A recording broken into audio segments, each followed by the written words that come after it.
دۆناڵد ترامپ بۆ ئاوا بێمنەتانە قسە دەکات. دنیایەکی نائارام بۆ غەیرە ئەمریکیەکان.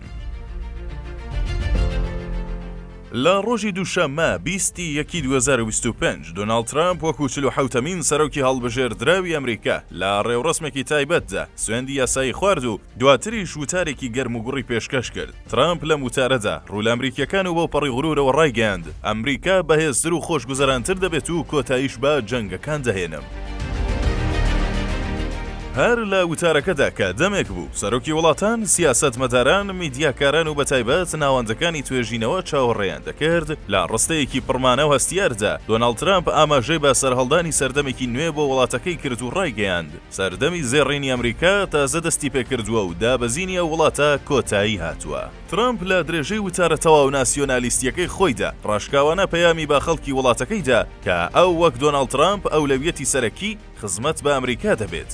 لە ئەنگرانی خۆشی دڵنیا کردەوە کە شکۆ بۆ ئەمریکا دەگەڕێنێتەوە و لەسەر دەستی ئەو ئەمریکا لە جاران گەورەتر و بەهێزتر و ناوازەتر دەبێت. 47مین سەرۆکی هەڵبژێردراوی ئەمریکا لە کۆتایی قسەکانیدا هەر زۆر بێمنەتانە و بێباکانە دەرکەوتو بۆ چەندین جار لەسەر یەک بەو پەڕیخۆ بە زلزانیەوە ڕایگەیاند مەحاڵ باشترین شتەکە ئێمە ئەنجامی دەدەین. نەتەوەی ئەمڕۆمان لە هەموو نەتەوەیەکی جیهان خۆپەرسترە. خەونی ئەمریکی جارێکی دیکە دەگەڕێتەوە. هەر لە درێژەی گوتاری خەونی ئەمریکی و گەڕانەوەی شکۆ بۆ ئەمریکا، ترامپ لە دووەم ڕۆژی ئامادەبوونی لە کۆشکی سپیدا پاش پەسەندکردن و ڕاگەیاندنی چەندین بڕیاری گرنگ و چارەنووساز ڕاستەوخۆ و ناڕاستەوخۆ هەڕەشەی لە ئێران و وڵاتانە کرد کە کاڵا هەناردەی ئەمریکا دەکەن و ڕایگەیاند وەک ئیدارەی نوێی ئەمریکا بەنیازن باجی قورس بۆ هاوردەکردنی کەنەدا و چین و تەنانەت وڵاتانی ئەوروپیش دیاری بکەن و وتی وڵاتانی ئەنجامی ناتۆ دەبێت بودجەی سەربازی خۆیان زیاد بکەن و چاوەڕێی ئەمریکا نەبن کە بە هەموو وڵاتانی ناتۆ نەیانتوانیوە نیوەی ئەمریکا بودجە تەرخان بکەن. هەروەها لە لێدوانێکی دیکەشدانەی شاردەوە کە ئارەزووی بۆ سەردانی چین و دیداری سەرۆکی کۆریای باکوور هەیە.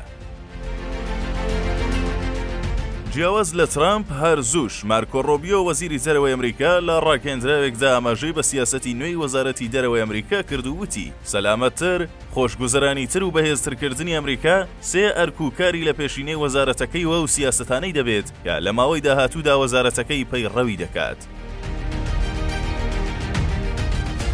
ئەوەی لەم نێوەندەدا گرنگ و مایەی لێوردبوونەوەیە قسەکردنی بێمنەتانەی ئیدارەی نوێی ترامپ و دەرکەوتنی بێباکانەی ئەم دەوڵەتەیە کە جیالەوەی بە بەردەوامی باسی لە گەڕانەوەی شکۆ بۆ ئەمریکا دەکات ڕاشکاوانە و ڕاستەوخۆش بە بیانووی بەهێزترکردنی ئەمریکا پەلاماری وڵاتانی وەک چین و کەنەدا دەدات و هەر لەم بارەشەوە دروشمی ئەمریکای بەهێزتر و خۆشگوزەرانتر بووەتە وێردی سەر زمانی کابینەکەی ترامپ. لە ئێستاشدا پرسیاری سەرەکی ئەوەیە ئەم دەوڵەتە بۆ ئاوا بێمنەتانە قسە دەکات. ئاخۆ ئەنجامی ئەو دەرکەوتنە بێباکانی ترامپ چ دەبێت؟ دیارە لە ئێستادا رووسیا وەک ڕکابەری سەرەکی ئەمریکا تووشی قەیرانی جەنگی ئۆکراینە بووە و هاوکاتیش پرسی وەرگرتنی باجی قورس وڵاتی چینیشی تووشی کێشەی جددی کردووە. هەروەها دەمێکە هێزەکانی سربەتاران لە ناوچەکەدا تووشی شکست و لاوازی بوون و ئەوروپاش کێشە و قەیرانی ئابووری تایبەت بەخۆی هەیە کەواتە لە دەرەوە کەشوهەوا بۆ دەرکەوتنی بێباکانەی ترامپ ئامادەیە و لە ناوخۆش پرسی چارەسەرکردنی قەیرانی ئابووری و هەروەها کێشەی پەنابەر و دروشمی گەڕاندنەوەی شکۆ بۆ ئەمریکا زەمینەی تەواوی ڕەخساندووە و ئەوەی ترامپ و ئیدارەکەی ئاوا بێمنەتانە قسە بکەن و بێباکانە دەربکەون. لەمڕۆوە لێدوانی بێمنەتانە و دەرکەوتنی بێباکانەی ئیدارەی نوێی ترامپ لەم گەڕەدا دەتوانێت تعبیر لە یەک پەیامی سەرەکی بکات. ئەویش ئاسایش و گەشەی ئابووری ئەمریکایە کە ئەولەویەتی بنەڕەتی و سەرەکی دۆناڵد ترامپ دەبێت. لێرەوە ترامپ خۆی ناشارێتەوە چی پێویست بێت و چی بە پێویست بزانێت بۆ ئامانجە دەیکات و دەستی بۆ دەبات. تەنانەت ئامادەی ڕاستەوخۆ و ناڕاستەوخۆ باج لە زۆربەی وڵاتانی دنیا وەربگرێت کەواتە ترامپ دەیەوێت بە هەر شێوازێک بووە ئابووری دنیا لە خزمەت ئابووری ئەمریکادا بێت.